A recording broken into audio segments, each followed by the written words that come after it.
Welcome to See You on the Other Side. I'm your host, Leah. And I am Christine. And one of these days, we're going to have like a real intro that we can just hit a button and it'll say all that for us. Yep. And it won't be awkward every time, right? I don't think we're awkward. I don't think it's awkward. I just feel weird introducing myself every time. Every time? Yeah. Like, hi, I'm Leah. And hi, people I'm are Christine. like, I know who you are. But some people may not. That's true. That's true. That's why I want to have the intro. It's already like pre-recorded. We'll do that later. Okay. So today is a continuation of our last episode about narcissists. I did not think that first episode, I was like, oh, we are An hour cutting in. short on time. I know. Narcissists, they are a big topic. It's a huge topic because we could literally go into several more topics surrounding this subject. Well, Or several episodes surrounding this subject. Yeah. And like narcissism often is very similar to borderline personality disorder. Oh, yeah. And all of that histrionic stuff. disorder. Yeah. So it's crazy. All right. So today we want to go over the different types of narcissism. We've already talked about the empath narcissist dynamic and why they are gravitated towards each other. And it took me into my mid to late 30s to realize that there were different types. Did you know this? It took me a long time to learn this. Okay. I'm still learning. And I think that that's where the problem lies in throwing these terms and words around and just diagnosing someone who hurt you, a narcissist, because they hurt you without really understanding what you're saying and the way that these words are used. Yeah. So there are different types of narcissism. What I think if someone said, oh, they're a narcissist, my personal understanding of that would be, oh, they're full of themselves. Right. They are entitled. They are very confident. Which a narcissist can have those characteristics, but it goes a lot deeper than Or that. they're very outgoing. And I say that because that is kind of the way I grew up with my mother. Like, you know, we didn't have a lot of money. We were the kids on the angel tree every year because my parents couldn't afford gifts. And we had wealth. We grew up on welfare and food stamps and government aid housing. And we would go to restaurants with my mom. Everyone was embarrassed because she acted so entitled and she would treat the waiters and waitresses like shit, like she was above them. Who got embarrassed? Well, the older I got, the more embarrassed I would be because I used to work in the service industry. Like my first jobs were in restaurants and I used to bartend for years. And you're like, she would be my worst nightmare. She would be my worst nightmare as a patron. Like I would hate waiting on my mom. But much, much, much later in life, one of my aunts was like, you know, I used to joke about slipping the waiter or waitress an extra tip before we even sat down and apologize for your mom because I can't stand going out to eat with her either. That's not a bad idea. Right? And I've even seen this floating around. I think I don't know if it went viral, but I've seen it. Somebody had like these business cards made that was like, I apologize for the person I am with today. Here's an extra $20. Oh, wow. You know, so it's almost like a please don't spit in our food. Have you ever seen the movie Waiting? Yeah. Yeah. Yes. First off, the movie's fucking hilarious. It's hilarious. I will say I've never seen anybody do that though, and I used to work in restaurants all the time. But everything else about that was very accurate. Anyway, so that was my understanding of what a narcissist was. Would you say the same? Yeah, I wasn't even like I've always been very hesitant to say certain people that I've dealt with that are very, very difficult are narcissists because I knew something was wrong. But and they were very kind of blatantly obnoxious like that. Okay. So here's where it's going to, this was such a mind fuck moment for me, because I think I said in the last episode, my therapist mentioned, like, have you ever thought that maybe this person might be a narcissist? And I was like, no, because they're nothing like my mom. Right. But there's different types. And there's different types. And so this is where we're going to go into different types, because you might be living with one. You might be dealing with one. You might be dating one. You might be, one of them might be your parent, and you would have never have known because you thought the definition of the word was something different than what it was. So, in general, narcissism is closely related to the idea of someone being extremely self-focused, an inflated sense of self, and a strong desire for recognition and praise. But there are different types of narcissists. And this says that there are 5, but I'm going to try to make this very easy into like 2, because even though there are 5 specific types, they kind of all fall under one umbrella or the other of the 2 that I'm about to say. Okay. So the 5 types of narcissism are overt, covert, antagonistic, communal, and malignant. And who fucking knew, right? Like, who fucking knew? I mean, so fucking many, first off.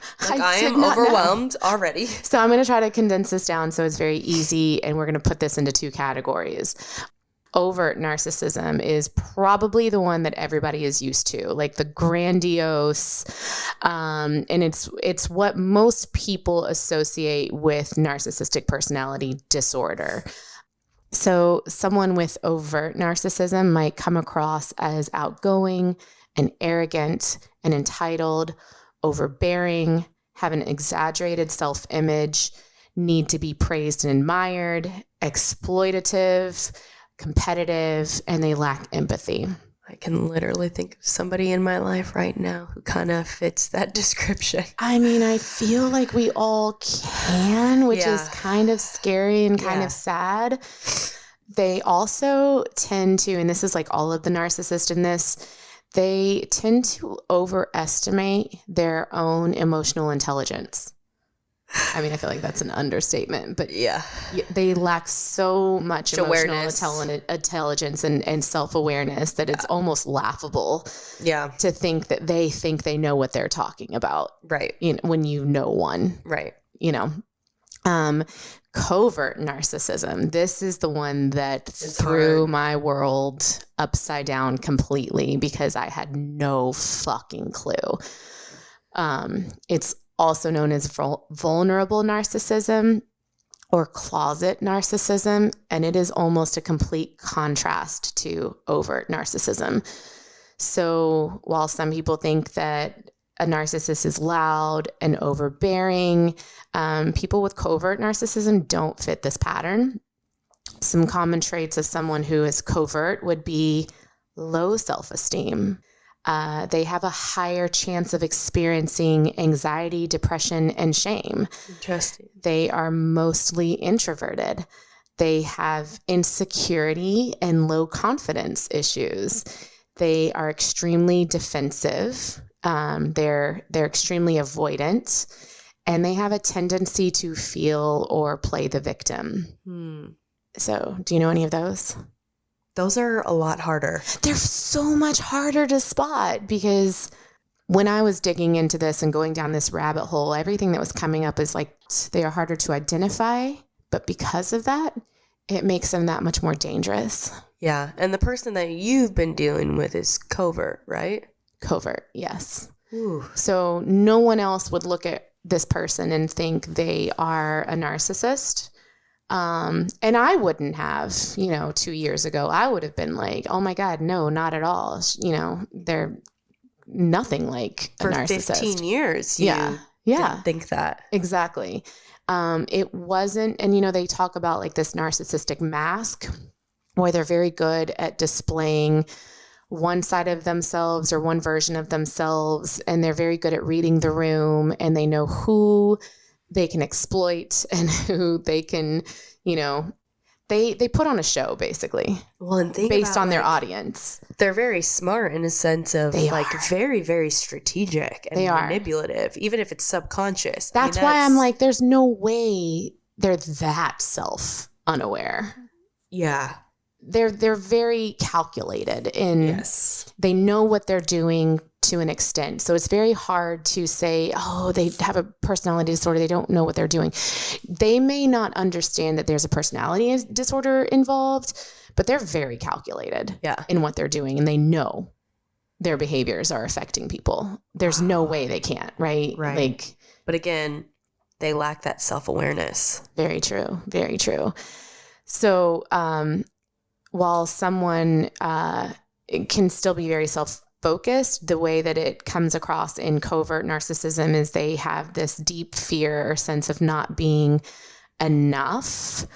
And they're more likely to internalize or take in criticism more harshly than it was intended. So someone with overt narcissism might go through a period where they show signs of covert. For the way that I see this is like this person that I was dealing with, the very covert, undercover, closet narcissist, those signs didn't appear until their mask came off. Yeah. And their mask didn't come off with everyone. It came off with me. And I saw a side of them that I was shocked by, number one. Number two, when I saw this side of them come out, I started to rethink everything I ever thought about this person. Like, it's a complete mind fuck. Like, holy shit, is this who they really are? Yeah. Because if this is who they are, now I understand why they had these issues with these other people all those times. And I had their back. Yeah. And now I feel...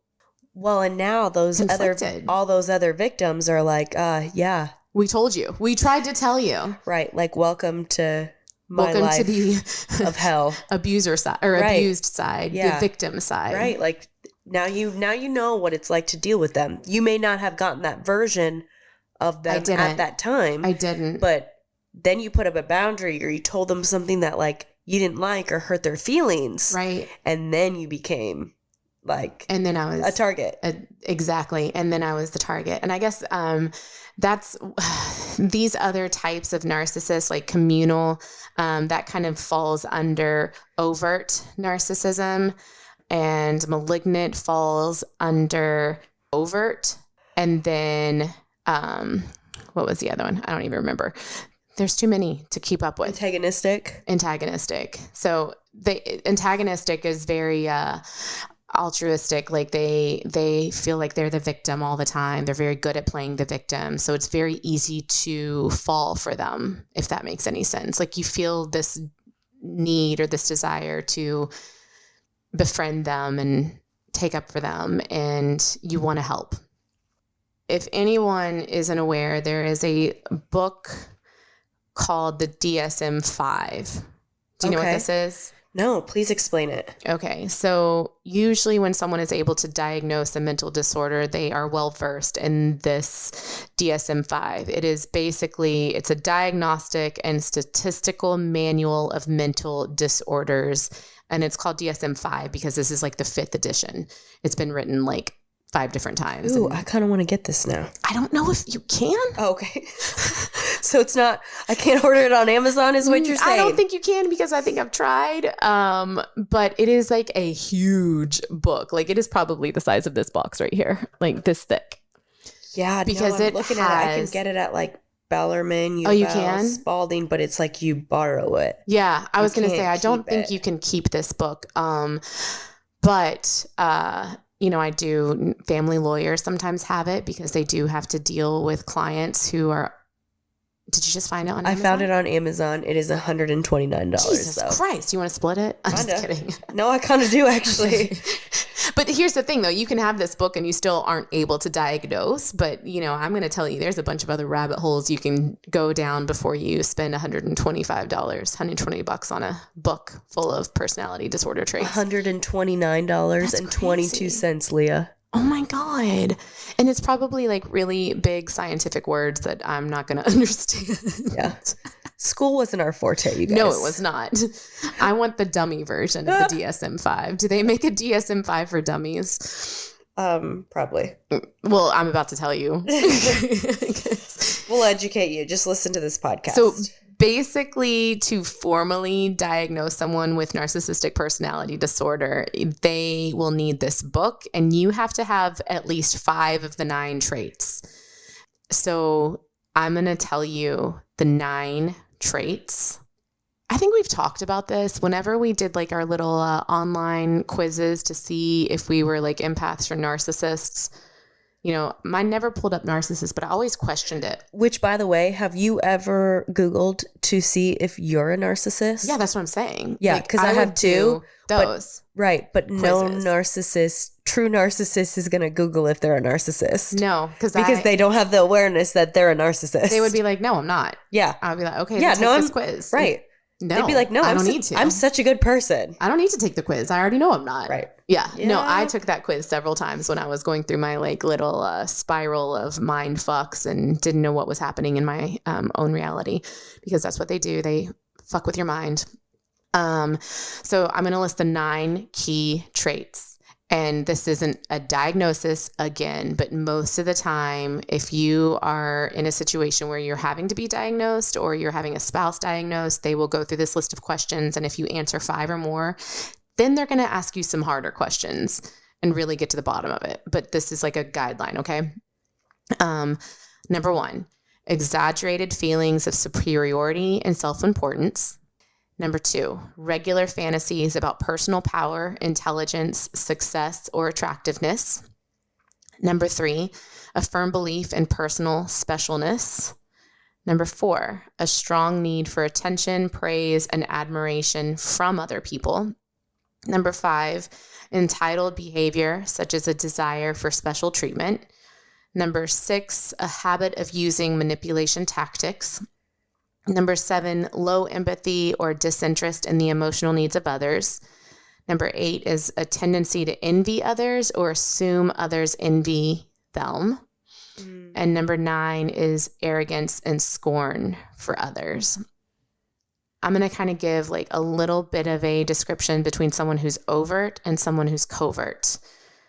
Because this is where it like kind of fucked with my mind a little bit. Because when I started reading all of this, I was like, oh my God, yes, they're this and they're this and they're this and they're this. And holy shit, I think they might be a narcissist. I never would have thought that because like I said before, it's completely different. Right. So someone who's overtly narcissist might draw attention to their abilities by talking up their accomplishments. So they're not humble, right? They're like constantly bragging about the things that they've accomplished. They're and how arrogant much money as they shit. make. They're almost annoying. Like most of us have friends like that. 100%. Yeah. So they're very easy to see, but someone who is covert, they seek admiration indirectly by putting their own work down and performing acts of kindness, or they compliment others to get compliments back. So it's extremely hard to tell. Yeah, because you see them, a lot of narcissists are really, they're philanthropists. Like they donate to charity. They like donate their time and their money to these causes.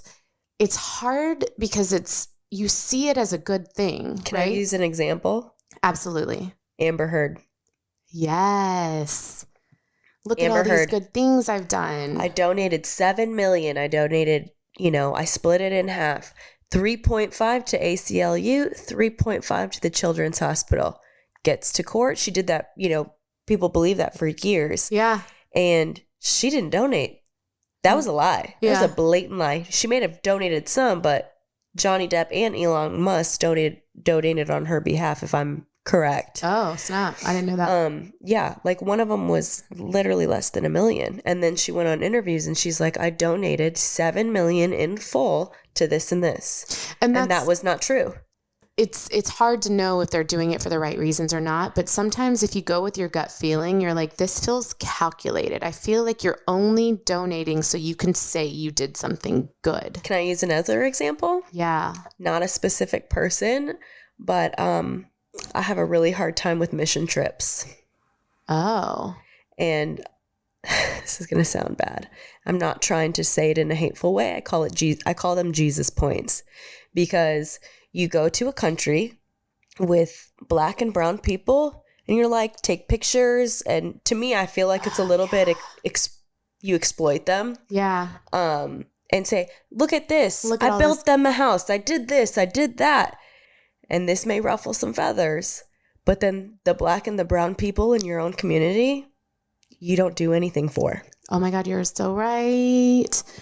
So a lot of people do mission trips because of how it looks and makes them look. And black and brown people are seen as less than and poor. Well, let me follow that up with, if that ruffles your feathers, then maybe think about why you're doing it, because we're not saying that's the case all the time. I know that there are some great people out there who do mission work and who do these amazing things for these other countries, but also for the communities in their area. If you're doing that, this isn't going to ruffle your feathers. That, and as someone who is brown, I feel like I can say that, because oftentimes You've seen it. I've seen that. I've seen my country where I'm from. I was born in the Marshall Islands, get exploited. And oftentimes, when Marshallese people come here to try to have a better life, Marshallese people are often seen like the Hispanic community, where we get stereotyped as lazy, dumb, poor, dirty. Well, but also people will say that you guys are immigrants and you're coming over, and what they don't even realize is that you actually have citizenship here. Why do we have citizenship here? But they don't know that. But why do we have citizenship here? Oh, because we have citizenship here because the U.S. did nuclear testing for 12 years on our island and gave us a lot of illnesses such as cancer, and women would have jellyfish babies. I'll do a whole freaking episode on this, and we'll get into this. But yeah, that's why. It's just a perspective to think about. Speaking as a brown person, where sometimes when people go on these mission trips and then post about these mission trips and these little children, or even I have a lot of opinions where white families adopt black and brown babies to say oh, look at me. I adopted this brown child, or I adopted this black child. Look at me. I'm such a good person, or I'm such a good Christian. Here's the thing. I think people will only take that personal, or it'll only ruffle the feathers of the people who maybe this is going to ruffle feathers. You know what though? I'm okay with that. Okay. If you're doing things for the right reasons, then you're not going to have a problem with this statement. Well, and here's the thing. If you're doing it for the right reasons, it shouldn't trigger you that I'm saying this. Exactly. Because you can learn from something that I'm saying. That's exactly where I'm getting at. Yeah. If it's almost like if you take this personal, why are you taking it personal? Well, if you think this is about you, why do you think it's about you? Well, and if you don't want to hear about my opinions about being a person of color, then maybe you shouldn't do mission trips, or maybe you shouldn't adopt a person of color. True. True that. Our voices matter. Yeah. Okay. All right. So yeah, it's that you're doing these acts of kindness, but it's not sincere. Mm-hmm. It's to appear a certain way. Yeah. The idea behind it isn't because you want to do something good. It's to fill your ego. Mm-hmm. Ding, because that's all it is. It's like this ego is huge with all narcissists. So whether you're covert or overt, mm-hmm. that is the number one thing that they're trying to feed. Mm-hmm. So even I compliment you just so you compliment me back. That's so calculated. Right. I have learned over the past a few years to trust my judgment and to trust my gut and to trust my intuition, because there have been times where I'm like, this person is doing these nice things for me, but are they doing it because they want to, or are they doing it because I'm gonna feel like I owe them something later? Yeah. Oh, I've had that where it's like, oh, I did this for you. Now you should do it back. And I'm like, oh, I didn't realize it was like that. I didn't realize there were stipulations. That's what I mean. Like, it shouldn't be that way. Like, you Right. should be doing something out of the kindness of your heart or because you want to Right. help someone, not because you want to use that in a bank to get something in return later. Yeah. So I do feel like for a very long time, I was very intuitive. So the people who did that to me, I would feel weird about it, but never understood why. Right. And now I know why. Yeah. So another person with overt narcissism who is like very grandiose, they frequently share how much others appreciate them. So this is going back to that, like, it's not even humble bragging. It's bragging. Like, so-and-so loves me. Oh my God, everybody loves me. And I'm the most popular. And, you know, there's that. But then someone with covert narcissism, they spend a lot of time fantasizing about recognition they feel like they deserve. So they're not talking about that, but they're like internalizing that.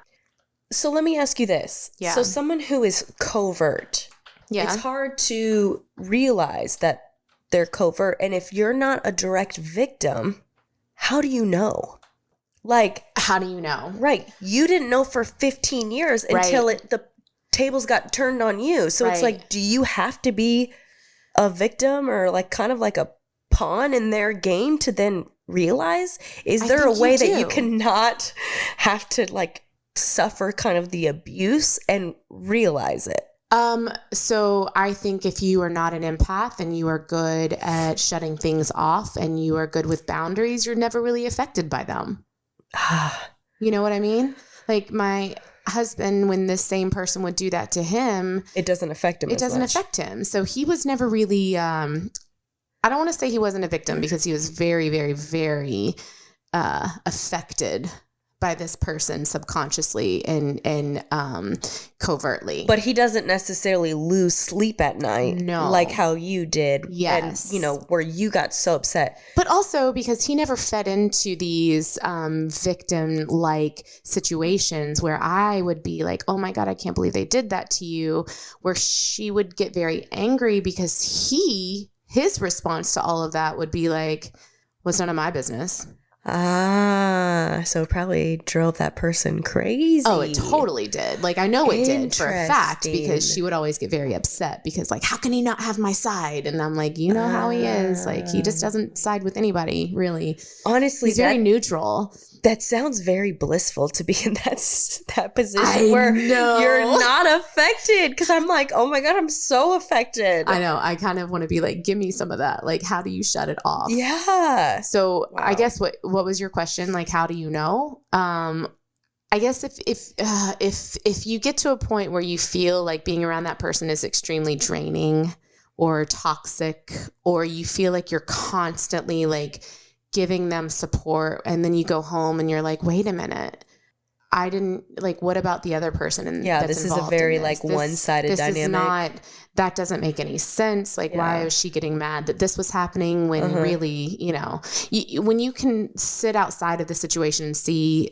a different perspective or a different Yeah. side, that's when I feel like you should probably start putting up some boundaries. Yeah. So one of the things, okay, so this is interesting because this is a definite trait. My mom never gave me the silent treatment, which I do want to do an episode on something similar to this, like different types of abuse, because the silent treatment is extremely abusive and toxic and manipulative.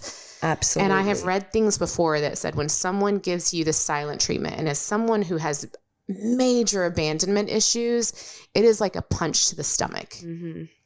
Anybody else, like even my husband would be like, who cares? I don't fucking care that she's not talking to me. But I would like internalize it and just, it would eat me alive. Like, I don't know what I did wrong. What did I do wrong? Why am I being punished right now? Yeah. Because it's a punishment, and it's a tactic they use to punish you if they don't get their way. But my mom never did that. My mom, because she's overt, she would react with angry outbursts and would get extremely aggressive. Like, I have watched my almost 6 foot tall mom like hit my dad. And when she gets angry, she is scary. That is not the case with covert. With covert, if you wrong them or you cross them in any way, you're going to get the silent treatment. And there will be no discussion as to why. Yeah. So you like You're literally just have no idea. Sitting in this space of questioning what you did wrong. What did I do? I don't understand. Why are they mad at me? Why aren't they talking to me? It's abuse. Yeah. It's abusive. Yeah. It's psychologically and mentally fucking. Yeah. That's not a word. I mean, it does mind fuck you. I feel like that's like the token that is a word that we've used for narcissists. Yes. And then because they're covert, they hold grudges and fantasize about revenge. Oh gosh. Yeah. But that's interesting too, because there have been people, but I haven't necessarily been like uber close to them, but they were just toxic. Yeah. And I knew if I said my feelings, it was going to turn into not a good thing. So I just kind of like cut that relationship off, because to me, it just wasn't like, and to me, that was a sign too. Like if I can't even express myself, then it's not worth going into. But that's also a very different type of situation. There's absolutely no reasoning with a narcissist. Right. So if you were trying to reason with them, you were going into a battle that you will not win. Yeah. Which is hard and stressful, because why, sometimes you can cut these people out, but sometimes these people are family. Yeah. And it's a much more difficult situation than you realize. It's not as easy to cut someone out of your family. Well, even like I have a family member, and, we're planning a surprise birthday, right? And so I'm getting asked if I'm going to go. And I'm not going to go if I'm going to be around toxicity, because it's just not good for my mental health. And so I was literally just talking about it with my brother yesterday, like, hey, are you going to go? And I'm like, I really want to, but I'm not going to go, and I'm not going to put myself in a situation where I feel very uncomfortable and I don't feel safe. And, I kind of said, and no one's going to stick up for me, and no one's going to go to bat for me, or no one's going to even acknowledge that the behavior is incredibly toxic. And I'm the one getting abused here. But you guys see it and you guys make passes forward, or just say like, oh, that's how she is. I can't do that. So sorry, but I feel like it's hard, because I feel like I'm letting people down, because I will remove myself from those situations, but I have to. This is where I think it's important to, where you were talking about earlier, how do you know if you're in the presence of somebody who is covert? Start paying attention to your body. Your body tells the truth in a lot of situations. And with this particular person that I was dealing with, I remember, 5 years prior to this realization, I started having extreme anxiety around this person. Yeah. And I started to have to cut back from how often I was around them. And that should tell you something. Something is off. Right. Something's off. Yeah. So with you saying this about like this birthday party that you're having a hard time going to, there were several times where after I had cut my mom off, I had to go to a funeral, and I knew she was going to be there. And it was like this leading up to this funeral. I was having such intense anxiety over how I was going to react, because I knew that as soon as I walked in and she saw me, she was going to come and hug me and pretend like nothing had ever happened. And I shouldn't have had to feel that way, but it was a funeral. Right. I didn't want to not go to the funeral. But if it had been something more of an elective like type situation that I knew I wouldn't be able to handle, I'm not going to put myself in a situation where that much anxiety is affecting me. Right. Well, and it's not worth it if you can't even say, hey, that really hurt my feelings, and it be just a rational, calm conversation. It would never be. Right. So what did you do, and how did it go? The funeral? I really just had to talk myself into going and going through every scenario in my head, like best case scenario, she ignores me. It's just as awkward for her as it is for me. That wasn't what happened. And this was like 2 funerals in a row. So I was like, fuck, I have to do this again. But I just had to be firm in my boundaries. I was like, I'm not going to feed into her behavior. Did she try to cross them? She did.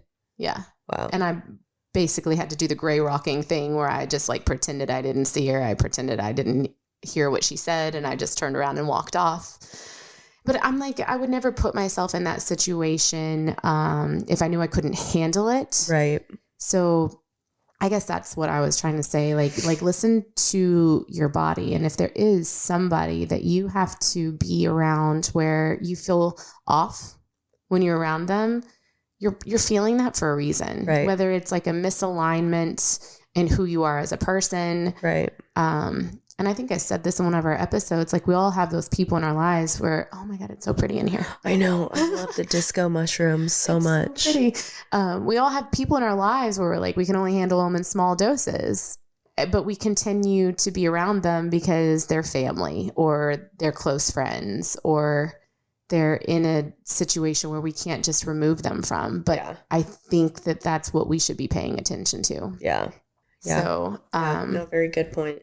So it's interesting because even though there are different types of narcissists, this is what I thought was interesting. And I go down these rabbit holes, guys. I realize that not everybody does this. Yeah, you are a rabbit hole goer. I'm like an Alice in Wonderland. I will go down any rabbit hole. That's your Disney princess. Is that a Disney movie though?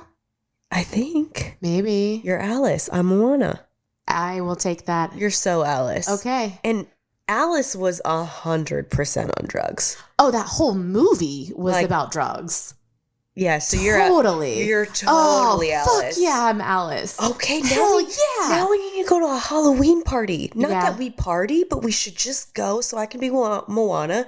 You can be Alice. I love dressing up for Halloween, so I'm 100% down with that. All right. So one of the things that I was reading is that because narcissists are very good at reading people and they're very good at picking and choosing who they can manipulate and who they keep at a distance. But that's what's so interesting, that they're so good at reading people, but they have no awareness within themselves. No, I know. Wow. Okay. It's a little bit. So that's where the dynamic between the empath and the narcissist are the same. We are both very good at reading people. Yeah.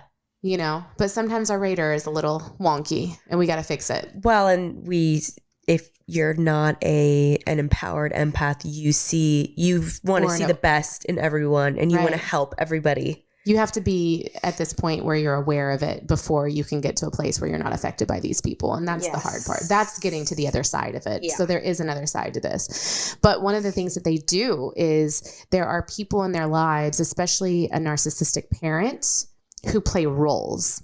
Okay. This is where it gets real fucked up because you and I have talked about always being the black sheep of the family, right? Yeah, I've always felt. And Yep. So in a narcissistic family dynamic, and if one of the parents is a narcissist, there's usually a child who, in this case, it was me. I was the black sheep, but the term is called scapegoat. You're the one who notices the dysfunction, who calls it out, and you almost get banished from the family. You're one of the first people to get banished. Wow. So because it's like they know you're onto them. And so all of a sudden, you're the wrong one. You're the bad guy. You're the villain. And they will turn your siblings against you. I can't imagine villainizing my own child It like happens that. all the time. It's so fucked up. And then there is the golden child. And the golden child is usually the one who feeds their parents' ego. They're the one who does what the parent wants them to do, goes into the college the parent wants them to go to. They play by the rules. They're very good at playing the rules of the narcissist. So they are always put on a pedestal. treated differently. Which that can be traumatic too, because you're not living an authentic life. You're just doing whatever you think your parent wants you to do. Let's be very clear about this, that because even if there are like 3 siblings in this family dynamic, you are all victims of this. Absolutely. Even if you were the golden child, you are almost, I don't want to say it's harder for the golden child, but it kind of is, because you set this, you set the standard of being this person that your mom or dad want you to be. And you feel like if you're not doing that, you're failing. So there's that dynamic. And then you see the way that they vilified your sibling who didn't do these things. And you're like, well, I don't want to be cast out. So I have to play by these rules. Because who wants to be cast out? Nobody. Especially a child. No. Especially from their parents. Yeah. So, and then there is the role of the enabler. And that's usually the child who they know it's fucked up, but they don't say anything. They're like, if I'll just play by the rules and I'll keep my distance and I'll stay on this side of the family. And I know it's fucked up, but I also don't want to be kicked out. Yeah. So usually if somebody is like cutting someone out of their lives, it's because that person handed them the scissors. It's like, Yeah. Wow. So it's very very calculated and conditional love. I will only give you love and attention if you are stroking my ego, doing what I say, playing by my rules. And if not, you're not the favorite child. You're not the golden child. We could do without, It's so fucked up. So I've always said, like, you have to take a test to get your driver's license. You have to, do certain things to, be in a certain career, whatever. Mm-hmm. I wish there was a standard to be a parent. Oh, I've always said that. Because, people really are out here having kids and projecting their bullshit onto their kids or their unhealed trauma or whatever.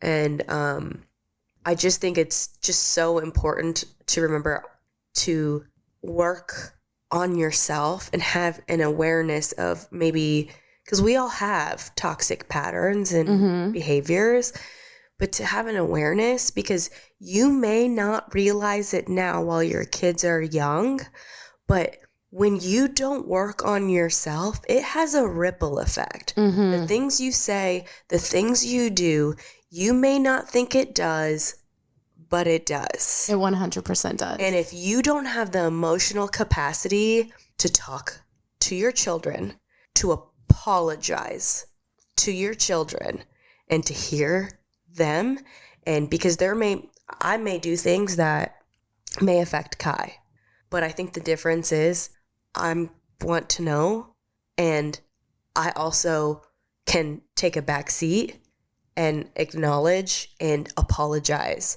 And so many parents do not do that. It's, I'm the adult, you're the kid, you don't know what you're talking about. Right. You do as I say, not as I do. And I think that kind of mentality needs to go out the fucking door. And sometimes our kids aren't always right, but their feelings are always valid. And I think if you can't listen to that, then sorry. Not sorry. I'm being really blunt on this one. You probably shouldn't have children. Well, I'm really getting in there. So there's another side to this, because I 100% hear what you're saying. And I remember seeing like a Instagram post or something that said, don't have children until you're healed. And I had 3 children before I got to a point of being self-aware and healing and working on my issues. And I felt a lot of guilt around that, because part of me felt like I fucked up 2 of my kids already, and I didn't know any of these things until I had my 3rd child. However, I was upset because I was thinking the same thing you thought, like, who let me be a mom? Like, who let me be a mom? But that's not what I'm saying. I know. That's where I got in my own head. And then I got to a place where I was like, you know what? I did the best I could, and I am more than willing to own up and apologize for the mistakes that I've made along the way. And if anything, my kids are going to see that. Well, and like, let me use Tony, for example. There are things that he has done as a parent that he, I think, regrets, or he looks back on and he was like, oh, I didn't handle that well, or whatever. But the thing is he can have a conversation with his children and he will fully own up to that. And sometimes that's all it takes. That's all it takes. That's accountability. Yeah. And I think right now, with all the information that we have on mental health, we all have to take that responsibility on ourselves to get the help we need, or have an awareness of ourselves and our toxic patterns, and to try to now do something about it for the betterment of our children. I was just going to say, if not for saying you, not saying that you have to be children. perfect, not saying that you're going to do things perfect. That's not what I'm saying at all. Right. But I'm saying that we've all been through things. We've all had trauma, and to do something about it now. Yeah. There's no excuse not to. And it's never too late to start. Exactly. Sometimes that's all you need, is to hear someone say they're sorry for the things that you did. All I ever wanted from my father was, one, to be acknowledged. But if he would have just shown some guilt or some remorse about the things that he had done or that he wasn't in my life, that would have gone a long way. And so he passed away 5 years ago. 7 years ago. He passed away. And so I had to come up with this closure by myself. Yeah. Over the relationship that I never got. I never will have. I didn't even know really who he was, what his personality was like. And even just a simple phone call, or just a letter, or just something acknowledging his past mistakes would have really gone so far. And sometimes that's something that we're never going to get. And that's right. That so I had to find closure in his death on your own. On my own. That's where it's I'll give this as an example, because when I was in this rabbit hole, I started to freak out a little bit because I thought my husband might have also been a narcissist. Ooh. Because he wasn't holding himself accountable. He didn't apologize for anything. Everything was my fault. But that's also while he was... It was while he was drinking still. Right. And so I was like, holy shit, I can't be married to this guy anymore. And he was, of course, like, I'm not a narcissist. I'm like, how do you know? I'm not taking that damn test, those types of things. But what I found in my rabbit hole was that all addicts and alcoholics also mirror narcissists, because they lack self-awareness. They are unable to hold themselves accountable and unable to apologize for things that they've done. And anything you say to them is going to come across as an attack, which is what was happening in our relationship. Right. Until he had that flip where he was self-aware. And I'm saying this, there's a reason. A lot of people who look at our relationship now, and even I look at it and I'm like, holy shit, I can't believe I was able to get past some of the stuff that we went through and let go of the past. I can't get over it either. But let me tell you how. This is why, that acknowledgement of I fucked up goes such a long way, because the moment that I got that from him, where he came to me and he said, I'm so sorry for the things that I did. I didn't realize what I was doing.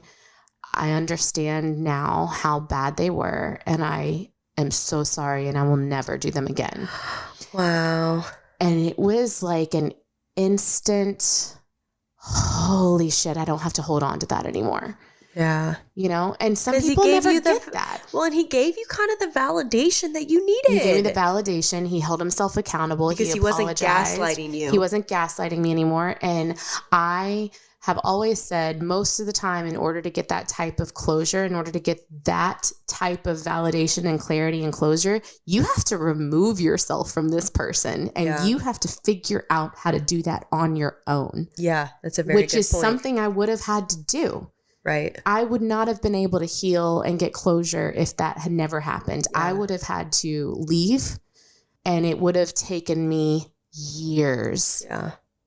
To heal from what was going on. Right. But that true ownership of accountability and that shift in their behavior and that true apology came with me being able to let go of the things that had been happening. So with that being said, I will also say narcissists do apologize. Yeah. You know, he apologized all the time. And they started to lose their meaning.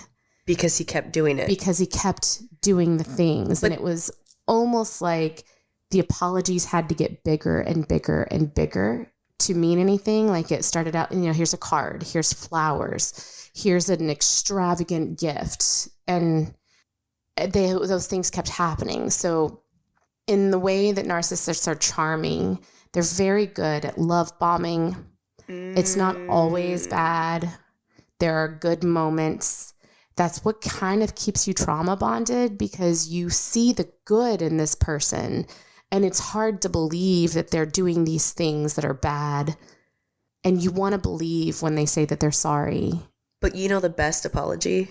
Change behavior. Oh my God, you took the words right out of my mouth. Because that is exactly it. Like these apologies lost their meaning. Yeah. You know, and it's interesting because he used to say like, well, you hate flowers. And I didn't realize until after all of this had happened and I was on the other side of it. I was like, I never hated flowers. I hated the meaning behind them, because you thought that that was all you had to do to apologize to me. And then you were going to go do it again. Yeah. And they meant nothing to me, because it got to a point where I was like, I noticed this pattern. Right. Fuck those flowers. Fuck those flowers. Fuck your flowers. Fuck your fucking flowers. Fucking flowers. So, okay. So we were talking about how to know if you're dealing with one and what to do. So I want to get into, this is the article, 9 ways a super empath destroys a narcissist. No. And I say it like destroy, like a crushing. And I mean, it's probably just boundaries. Oh, totally. That's it. Boundaries. Right. So what is a super empath first? To be an empath means that you have the ability to sense other people's feelings, which we've discussed previously. For example, you can feel it when someone is anxious or sad or happy and at peace. A super empath, however, is someone who can not only sense other people's emotions, they actually feel them in a very real sense. Super empaths experience what is known as mirror touch. I'm going to fuck this word up. Synesthesia. And it's very rare. Interesting. Only about 1.6% of the population has this ability. So this means that the super empath can not only sense the emotions of other people, they can actually feel those sensations in their own body. So hold that thought. Yeah. Are you going to go into it yet? Are you about to? Uh-huh. I read this article, and I think instead of calling it super empaths, I really think that this is also a way once you are self-aware and you get to that next step, empowered. We've talked about this before. I like that better. There is a way to gain closure and get your power back. So there's another side to this. Once they have high self-esteem and they understand their worth, okay, that is when it becomes extremely dangerous to a narcissist. Sorry, I know I keep going off on tangents, but this is related, I promise. Have you felt that since you realized you were an empath and you started working on these boundaries and taking care of yourself and your needs and understanding who you are as a person, it's almost like it strengthens your powers? Oh, absolutely. I think going back to, that birthday party that I'm probably not going to go to, I think if I were to be put in that situation, I think I would handle it very, very differently now. Yeah. I don't think I would get as triggered. I think I would have a lot of, I wouldn't even give it the time or the energy. Yeah. And I wouldn't let it affect me, because I would know that it's their own projection. Yeah. And I'm not going to feed into it. But I do feel like it takes a while to get to a point where you are able to harness your abilities. Well, yeah, because all they had done was kind of knock away at my self-worth with time. Right. And we used to take everything personal. Right. So now we're very aware that people project pain onto others and they're just going to put it where it goes. So once you become empowered, you are not going to be as likely to put up with their manipulative tactics. Because we are human bullshit detectors. Yeah, we really are. Not before. Before we were naive and easily manipulated. I still kind of am. I still might buy stupid things in the middle of the mall. So I'm just going to throw that out there. Okay. Same. So 1, crush the narcissist's sense of entitlement. One of the hallmarks of a narcissistic personality disorder is a sense of entitlement. The narcissist infuses the false image they've created of themselves with the belief that they deserve everything that is good in life. They also don't think that they should have to work for those good things. A super empath has the ability to see through that entitlement and tell the narcissist like it is. Oh, that's a hard one. Yeah. They won't hesitate to let the narcissist know that they are not entitled to anything and that they should be grateful for what they do have in life. Okay. The willingness of the super empath to confront the narcissist is a big part of why they are able to crush their sense of entitlement. Because when confronted, the narcissist fears their true self is going to be exposed. So, boom. I have never done this with anyone. You're saying this and I'm like, I've done this with Jason. I've read all of these things and I've done all of these things to Jason this in the very beginning of his sobriety, like, and before his sobriety. Like, I was able to look at him and say, I don't know you shit. Yeah. And it was very empowering to say those things, but like, it was almost like the more firm I stood in what I knew to be true, the more he broke down barriers of those conditions that he had built up to protect his ego. You know, does that make sense? Yeah. Okay. So 2, undermine the narcissist's passive aggression. So narcissists often use passive aggressive techniques to devalue and manipulate people around them. Super empaths are able to pick up on what they are doing and see through those attempts of the narcissist to control them.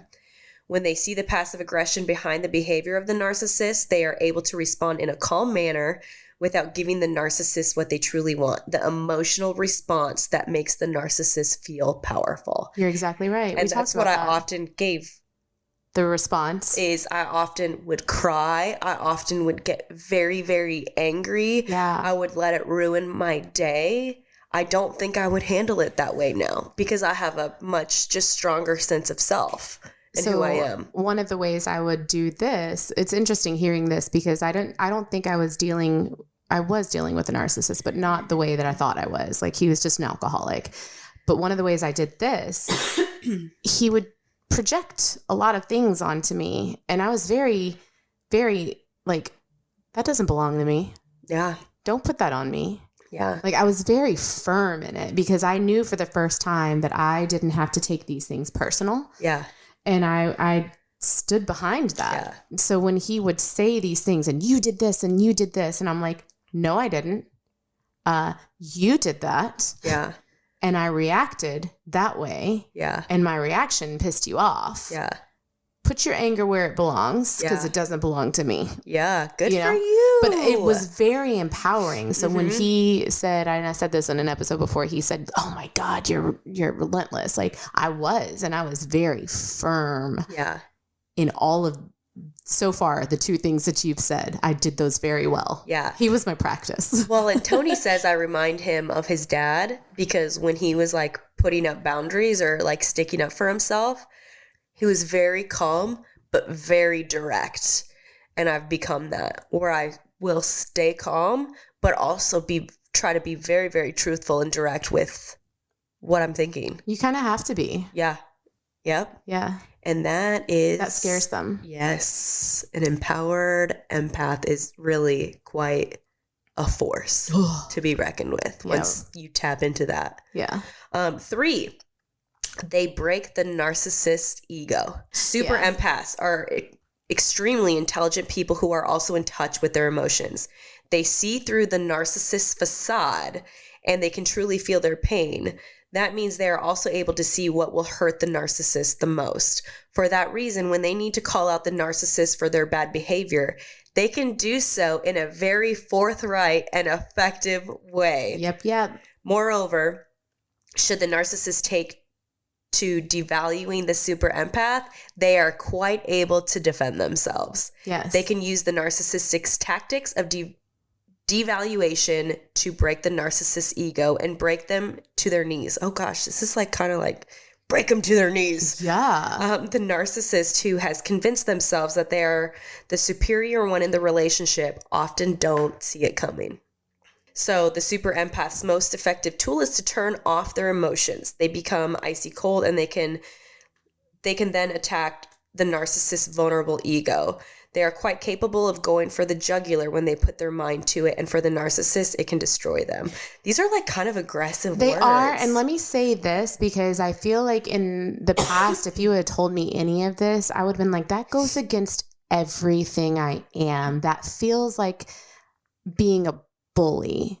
But it's not. But it's not. Calling them out on their behavior. That's exactly and right. Holding boundaries very strong and very firmly, and not just stroking their ego and feeding into their bullshit. Right. When you're able to recognize these patterns, you can call them out in that way. And and you have to be firm. You do. You have to stand behind what you cannot question what you're saying, because if you start questioning, they're going to know that that's a weak spot, and they're going to go for that. Ooh. What's the next one? They dominate the narcissist. So narcissists are often used to being the dominant one in their relationships. Absolutely. And they are very effective at doing that. They're easily able to detect a person's frailties and use them to manipulate and control their victims. Unfortunately for the narcissist, they have met their match in the empowered empath. These are people who can not only detect your fears, they can actually feel them in their own bodies. They can easily spot what makes someone afraid, and they see right through a narcissist very, very quickly. Once they understand the situation and know what they're dealing with, they are easily able to develop a strategy to dominate the narcissist by keeping them on edge. The super empath's ability to sense the narcissist's inner feelings is the worst fear for a narcissist. Oh. It means that an empowered empath can see through the narcissist's true self. And that makes them dangerous because they can expose that to the world. The narcissist will want to avoid that at all costs. And in fact, the narcissist will often end the relationship to protect themselves. Because one of their biggest fears is being exposed. Yeah. 5, they deflect the narcissist's projection. Another favorite tactic of the narcissist is to project their own fears and flaws onto other people. It's a way of diverting attention from their true feelings. The empowered empath, however, is easily able to discern what is happening. Empowered empaths have a good understanding of their own emotions and abilities. They are grounded in self-awareness, and they have a solid self-esteem. That's why this tactic simply doesn't work on them anymore. When they see what the narcissist is doing, they deflect those attempts and won't respond in the way that the narcissist expects or wants. Boom. Can I give an example of that real quick? Yeah. So in the beginning of Jason's sobriety, he felt very lonely because he had to cut a lot of his friends off. But really it was just kind of like a going in to like kind of work on this. You can't be around people drinking if you're trying to not drink, right? Right. And he said to me, he opened up and he was being vulnerable and saying, you know, he felt very lonely and felt like he didn't have any friends that were in support of him and who understood what he was doing. And then he said, you know, and I'm being like, I'm so sorry. And I get that. And it sucks. And I'm sorry that your friends aren't who you thought they were. And then he says to me, if you didn't have social anxiety and you did things more, I would have more friends. Oh, wow. Talk about projection. Projection. And you know what I did with that? Because the old me would have reacted to that. I felt weird when he said it. I didn't bring it up. I didn't say anything. And I spent all night kind of questioning, why did that bother me so much? He's not wrong. I do have social anxiety. I don't like to be in crowds. I don't like to go to parties. So why did what he say bother me so much? and this is that part of like being self-aware and questioning things. And then it hit me. I was like, oh my God, I used to be the social butterfly of our relationship. I stopped wanting to bring him around my friends when he drank because he was an asshole. And he was embarrassing. I got to a point where I hated having to apologize for his behavior. I didn't want to be around him and his friends because he was an asshole. I didn't want to be around him drinking at all because of the things he would do and say. So I started to realize I was becoming more of a social hermit because of what he was. And I was like, hold up. It's not my fault. You don't have friends right now. So the next day I worded this text that it was just like, what you said last night really hurt my feelings and this is why. And it wasn't I'm not mad at you for saying it. I just really reflected on what you said and why it hurt me. And this is what I realized in that statement. I think that you were projecting, At the time, this didn't go over too well because he heard, it's all your fault and you're the bad one. And you know what I mean? Right. But I'm like, how is it? Like, you're putting the blame on me. Right. And I'm telling you that's not where it goes. Right. Put it somewhere else because I do not accept that. Right. And it's not your fault that he was an addict. Right. Right. So, yeah, in that, whatever you just said, what was that? When they see what the narcissist is doing. Yes. Yeah, they won't respond in a way that the narcissist expects. Right. They call out behavior for what it is. That's exactly what I was going to say. Thus exposing the narcissist's weakness and inner turmoil. Because before, if he would have been like, oh my God, here we go again, I would have been like, I'm sorry I said that. But I was not backing down on this because I was like, no. Yeah. You were wrong about what you said about me, and you were wrong for putting the blame on me. So that's where that relentless, like, that's what that was. Well, it wasn't even being relentless. It was like, no, that's not how that is. Yeah. This is how it is. And I was very firm I'm allowed to say that something that you did hurt my feelings, or something that you said hurt my feelings. Right.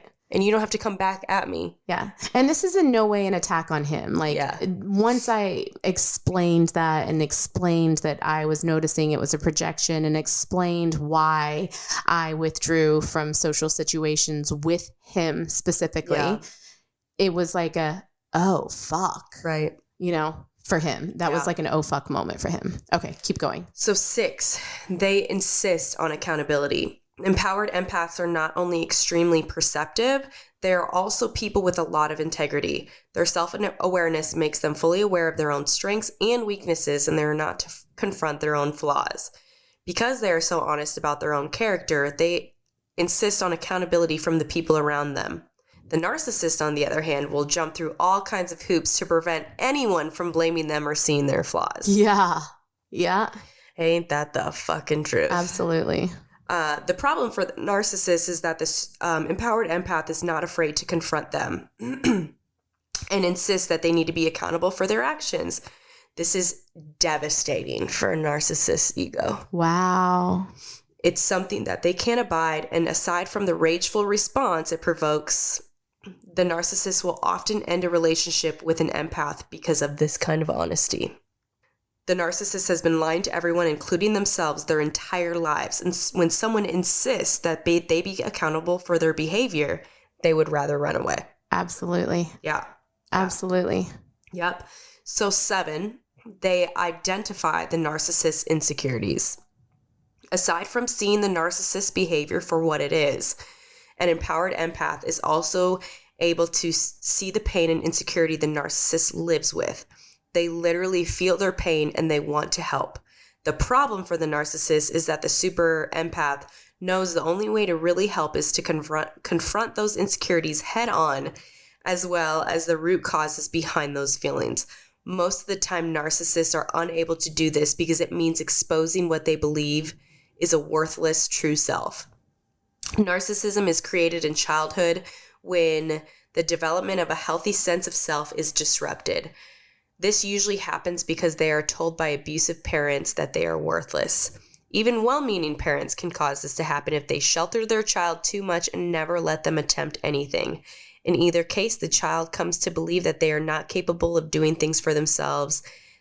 That is, they come to believe that their true self is hopelessly flawed. The shame and self-loathing that creates in the child causes them to bury that flawed true self and construct a false image. Sadly, they then try to infuse that false image with all the character traits that they believe themselves to lack. In their own childlike way, they are trying to prop themselves up to make themselves feel worthwhile. They infuse their false image with the belief that they are superior and omnipotent. I don't even know what that word means. Omnipotent? Omnipotent. Is that what that means? I think so. Okay, so I fucked that up. Omnipotent. You know when you just read something? Yes. Yeah. I'm like, okay, all right. I sounded it out. Yeah. Oops. The empowered empath sees right through this to their true insecurities and fears. That is truly terrifying to a narcissist. 8. They can change a narcissist's mindset. While it's not likely, if the narcissist stays in a relationship with an empowered empath, the empath can ultimately change the narcissist's mindset and reduce their narcissistic tendencies. Huh. I don't know if I believe that. I don't know if I believe that either. They can effectively destroy the narcissism without destroying the narcissist. They see what's at the heart of the narcissist's low self-esteem and they want to help. They also have the ability to see what will help, and because they are extraordinarily empathetic, they are well positioned to help a narcissist heal. They can use their empathy to give the narcissist the compassion and kindness that they need to overcome their childhood trauma that created this personality disorder. Still, for this to happen, the narcissist has to be willing to change. Which, okay, to me, what it is. That's okay. And how many narcissists do you know that are willing to change? No. I mean, let's be real here. See, I'm like listening to all of this. I'm like, Jason did change and he did have all these narcissistic traits and tendencies because he was an addict. But so I believe if you were able to do that, you weren't dealing with a true narcissist. You were dealing with someone who had a lot of narcissistic traits. Yeah. So the narcissist has to be willing to change. That's a problem because most narcissists can never admit that they are flawed in any way. Okay. All right. It simply makes them feel too vulnerable and too exposed. But an empowered empath has a unique ability to draw out the narcissist's fears. And if the narcissist chooses to heal, they can help them. While this is possible, it isn't the responsibility of an empowered empath. No. And it's not something other people should expect them to do. And I want to highlight that it's not your responsibility. something that other people should expect them to do. No. Because sometimes I get put in situations where I'm take that role where I have to talk people down and I don't like to be in that role sometimes. It's not my responsibility. It is not my responsibility to fix anyone. Yeah. Ever. 9, which is the last one. They mirror the narcissist's behavior. Another way that, and we've talked about this, way that the empowered empath can destroy the narcissist is by mirroring their toxic behavior back at them. Yes. Once an empowered empath realizes they are dealing with a narcissist, they can easily tap into the narcissist's feelings of insecurity. They can then understand why the narcissist acts the way that they do, and they can give them a taste of their own medicine. That sounds vindictive. Yeah, it does. Let me just keep reading. Okay. It's an effective technique against the narcissist because much of what the narcissist dishes out comes from their projection of their own traits. The empath doesn't have those insecurities, but they can readily see why they provoke the narcissist's toxic behavior. The empath can then use that understanding to mirror the behavior back to the narcissist. This tactic is very successful at breaking down the narcissist's attempts to manipulate and control the empath. It also forces them to see the effect their own behavior has on the people around them. When the narcissist is forced to confront their own behavior, they often respond with rage, but later they may experience a narcissistic collapse. This happens when they are forced to confront their own weaknesses and their true self. While it can be emotionally devastating, it is also the doorway to healing. If the narcissist can stick it out, the super empath can help them to see their true self was never worthless to begin with. That can be the start of their healing journey. It's possible, but still unlikely. Most narcissists retreat from having to experience a narcissistic collapse. They would rather break off the relationship than face the truth about their own behavior and the cause behind it. If they do work with an empath, the narcissist can experience a complete change of their mindset. They can go on to have a full and healthy life.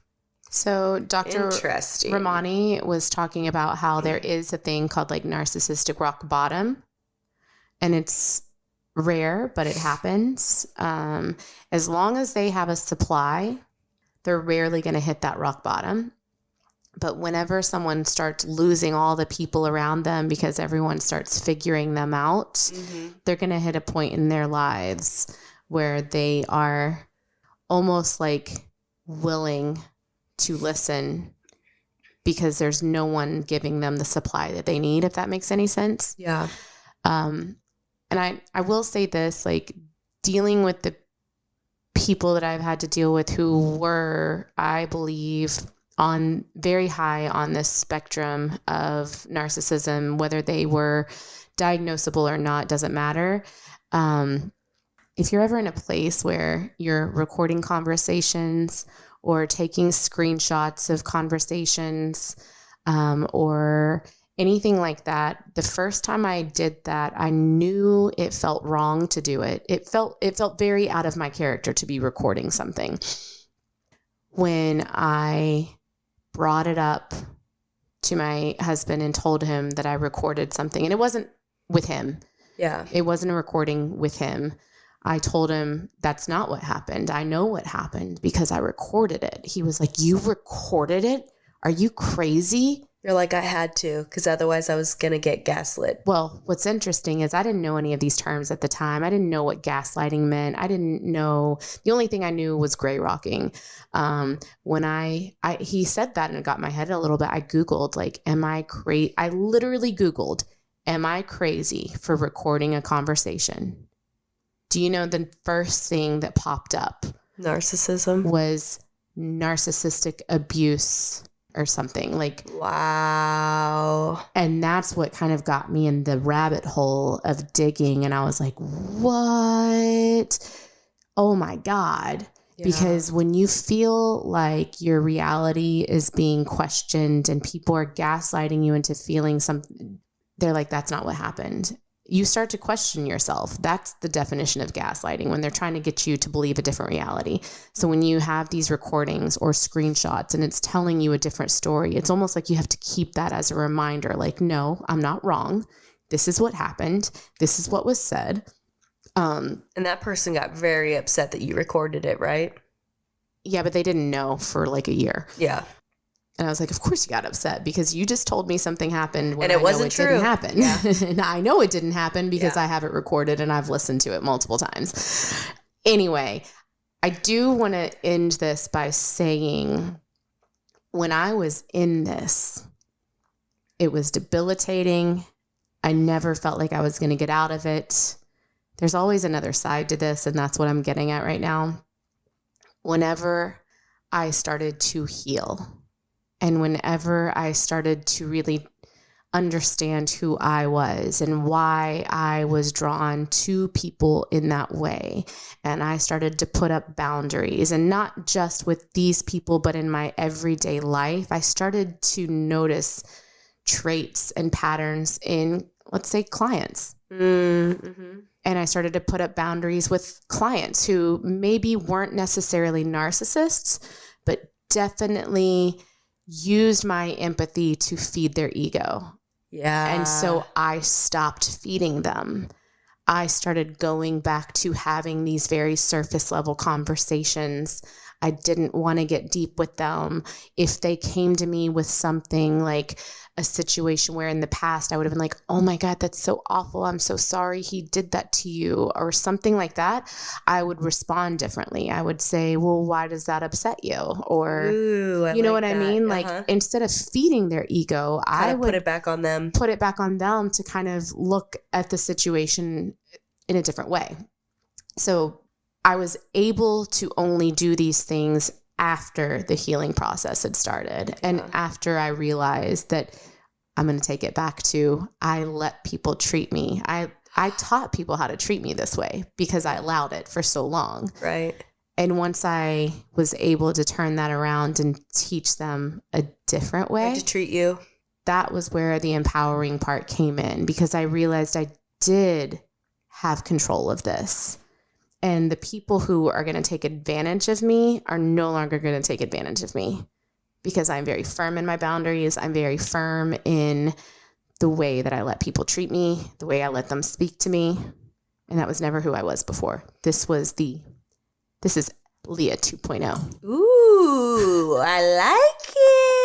Leah 2.0. Leah 2.0. No, I relate to that in Okay. a lot of ways. And this doesn't But it takes some time. It really does. Definitely. It took me a year to finally be like, you know what?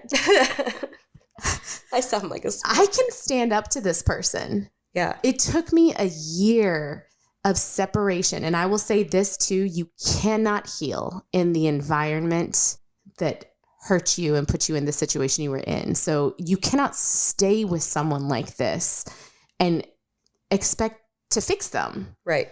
You have to heal first. Right. And you cannot heal if you are still in that environment. Yeah. Period. Absolutely. Take your plant out of the pot, put it in a healthier pot, and get it in the sun and put it somewhere else. Ooh, that was a good quote. Ooh, was it? Yeah.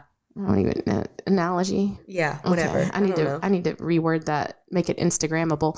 Gosh. But you can't heal in the environment that puts you in that situation in the first place. So remove yourself from the situation before you ever decide to take this person on, because you can't. I promise you can't. Work on yourself, heal, grow, and learn these things. Yeah. Yeah. I don't know. Those are my closing thoughts. No, that's fucking awesome. I've got nothing. You finished it. No, I'm serious. Like, I took it home. Yeah, you mic dropped that shit. Oh shit. Yeah. No, I mic drop. And I hopefully, if this resonates with you and you are feeling stuck, or you are feeling like you don't know what to do, or you're dealing with a narcissist, these can be some tools that you have in your belt to kind of start taking the steps to work on you and work on those boundaries and work on what you're going to put up with and not put up with, and how you can kind of hold firm in who you are and what you're going to tolerate. Yeah. And whether you're an empath or not, these are all helpful tools. And that's another thing. Like, this article was only about empaths. Yeah. It could be for everyone. For sure. Because for sure, many of us have dealt with a narcissist. 100%. And you don't have to be an empath for it to be hurtful and painful. Absolutely not. So just keep that in mind as well. That's what I'm saying. Even if your parent is one and you're not an empath, it is still going to affect you in your adult life. Absolutely. And you don't want to project that onto your kids. You want to heal from that first. So as always, because I am the rabbit hole queen, I will put all the links of our sources in our bio on this episode. But I am inviting you to do your own research. Yes. Once again. Yes. Okay. Yes. And please give us a review. Leave a comment review. Follow us on Instagram at See You on the Other Side Podcast. TikTok at See You on the Other Side Pod. And you can buy us a coffee. Buy us a coffee, please. So we can keep doing this. Okay. And thank you all. Yeah, see you on the other side. See you on the other side.